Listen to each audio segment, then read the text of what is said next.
All right, good morning, everyone, and welcome to the routine weekly briefing for Central North Carolina. I'm meteorologist Nick Lucchetti here at the Raleigh office, and this briefing will cover the period today, Monday, August 12th through Sunday, August 18th.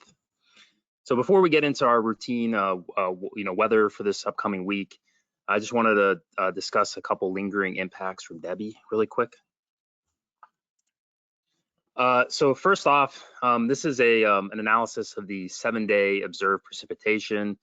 I'm sure you all have seen some of the numbers in some capacity, but I just want to highlight this again and show that the area generally over the last 7 days picked up anywhere from 4 to 6 inches and more as you the further southeast you go towards Wilmington. So the Fayetteville area, Sampson County experienced upwards of 7 to 10 inches, and again more the closer you get to Wilmington. So with all that rain, as you can expect, we have several major rivers still in flooding. So I just want to highlight a couple of those really quickly. In particular, the Tar River, we have several of our forecast points are currently in moderate or rising and expected to reach moderate over the next 2 days. So at Rocky Mount, we're in moderate, and that's expected to stay in moderate through looks like Tuesday morning, and then drop into minor flooding. And then if we look downstream at the Tarboro location, it's currently in minor flooding, but is expected to rise up into moderate. And that's likely due to upstream dam releases, keeping these sites in flooding and pushing them up Tarboro up into moderate. So just want to highlight those two sites along the Tar River. And then also additionally, on the Neuse, we still have Goldsboro is made it into moderate here and is expected to hover in moderate for several days actually before decreasing down into minor and then eventually below flooding by Friday later this week. So that's something to pay attention to as well here. And then also the along the Black River near Tomahawk, we are in moderate flooding, and that is expected to drop into minor here in the next 24 hours, but just want to highlight that site as well. So anyway, so we do see some lingering impacts, and several of our main stem rivers will continue to be in flooding for the next several days. So now switching back to the weather week ahead here. So this is just the generic pattern for this week. Overall, for today, we have a front that's currently hanging over us that is expected to slide southeast into tomorrow.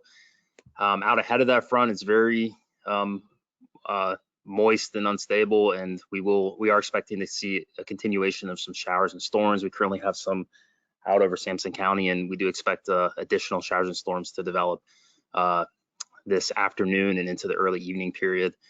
And I'll discuss those a little more in depth here in the next couple slides. But so I would expect areas south and east of Raleigh to have the best chance for showers and storms out ahead of that front today into the afternoon period. That front will shift south as high pressure extends into the mid-Atlantic through middle of the week. But before we see some drier weather in the middle of the week, we do have perhaps the chance for some scattered showers and storms as early as Tuesday morning in our western and southern areas, and then again in the afternoon. But again, as we progress into the middle of the week, Wednesday into Thursday, it does look like that high pressure will shift into the mid-Atlantic, and we'll finally see some relatively drier weather even into early Friday.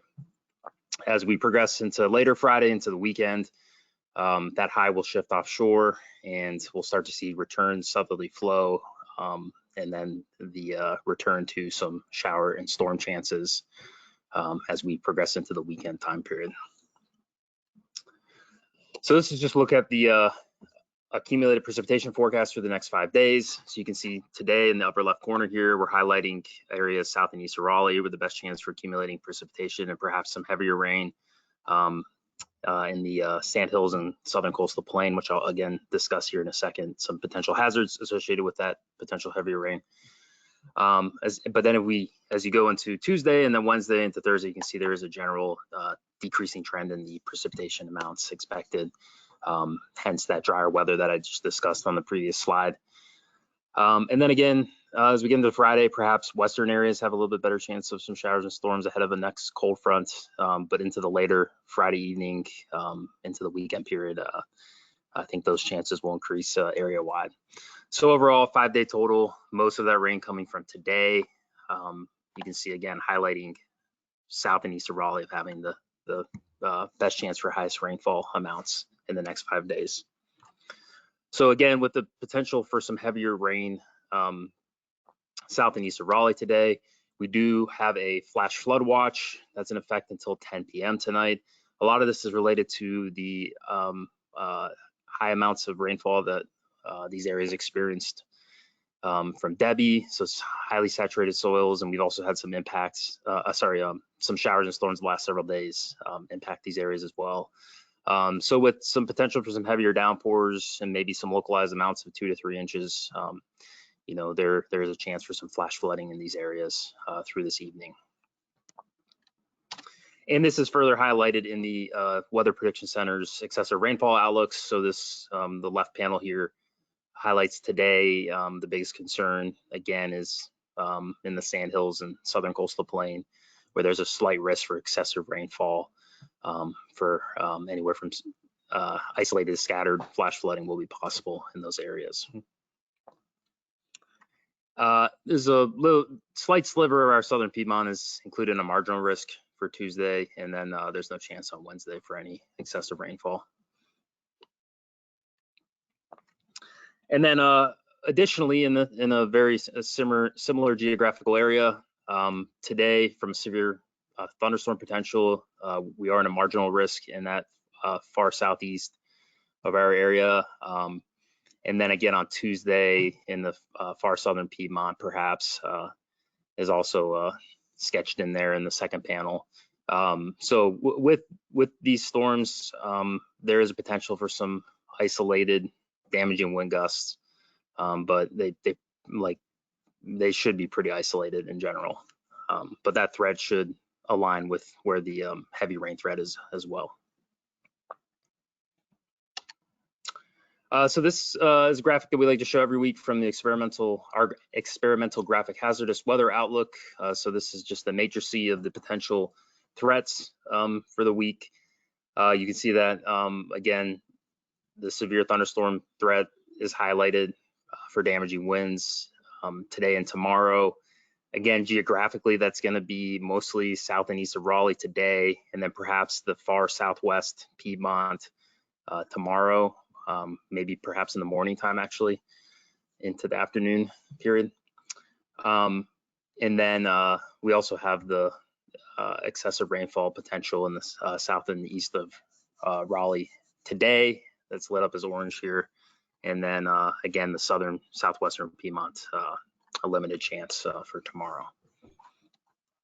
And that's it for the week here. Just want to highlight this quick. The Hurricane Center is, you might have seen this, they are currently monitoring an active area over the central tropical Atlantic Ocean. That system is expected to encounter environmental conditions conducive to further development. However, as you can see here with their cone, 7-day graphical cone here, that they do not expect it to threaten the southeast coast this time around. They expect it to curve out to sea here. So definitely the tropics are getting more active here as we saw last week. But this system in particular does not seem to have currently any potential impacts to our area. Perhaps maybe along the coast there could be some enhanced swell that arrives later earlier next week, but other than that, no impacts are expected at this time from this system. Kind of switching gears here, looking a little bit further ahead. This is from the Climate Prediction Center. We like to show these plots. So this is the 8 to 14 day temperature outlook on the left and the 8 to 14 day precipitation outlook on the right.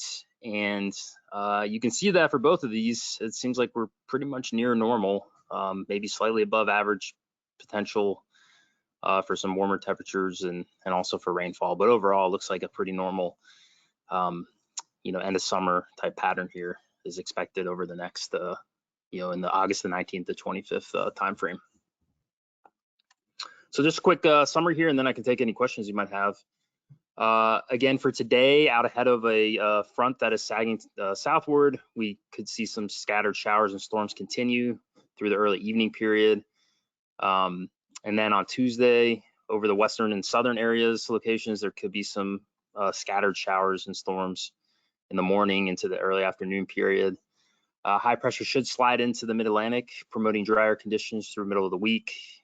And then that high will shift offshore and we'll see a return of warm, moist southerly flow. And with that, showers and storm chances should increase late Friday into the weekend.